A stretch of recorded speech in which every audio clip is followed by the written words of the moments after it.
كام أول مبلغ تاخده؟ قال 10 أمثال يا رب. 3000 جنيه. فاكرين هي كان كل اللي معاها كام وصرفته؟ 300 جنيه. قال 10 أمثال يا رب.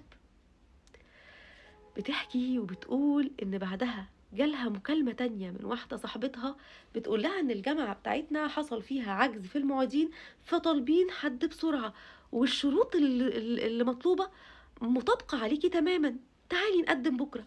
راحت واتقبلت. يعني بدل الشغل بقوا 2. ما أنا نسيت أقول لكم إن مش بس ال10 أمثال، والله يضاعف لمن يشاء.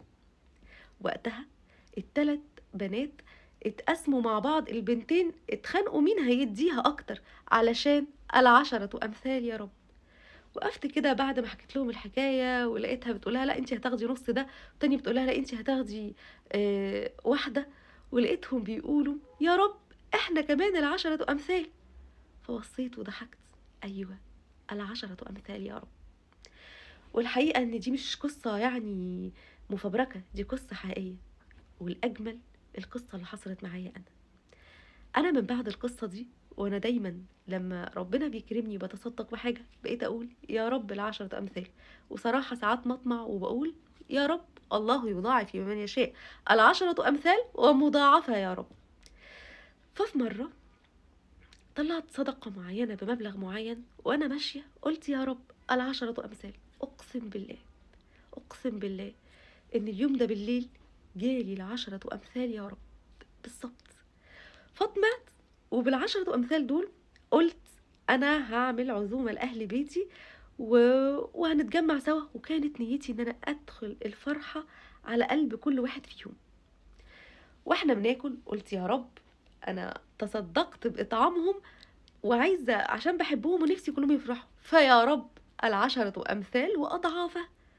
وفضل ربنا سبحانه وتعالى أنا أعطي وربنا يكرم، أنا أعطي وربنا يكرم. وصممت احكي لبناتي في الوقت اللي احنا بناكل فيه متجمعين مع بعض نفس الحكاية تاني. وفضلت طول ما انا قادرة ادي حاجة او اطلع حاجة اقول يا رب ال10 أمثال. الحقيقة ان دي كانت اكبر حاجة انا ممكن اعلمها لبناتي، ودي الطريقة اللي ينفع تعلموها لاولادكم. يعني ما ينفعش واحدة تانية تشوف الأولاد بيتخانقوا تقول لهم طب هاتوا بقى ال3 شوكليت اللي انتوا اشتريتوهم ومحدش فيكم واخد، انتوا وحشين، انتوا مش كويسين، انتوا بخلة، انتوا. ما ينفعش. محدش بيتعلم بالطريقة دي. ولا لما ينفع ننقد نقول لحد انت وحش، انت بخيل، انت فاشل، انت مش شاطر. لا، انا انقد التصرف. يعني يا حبيبتي انت جميلة جدا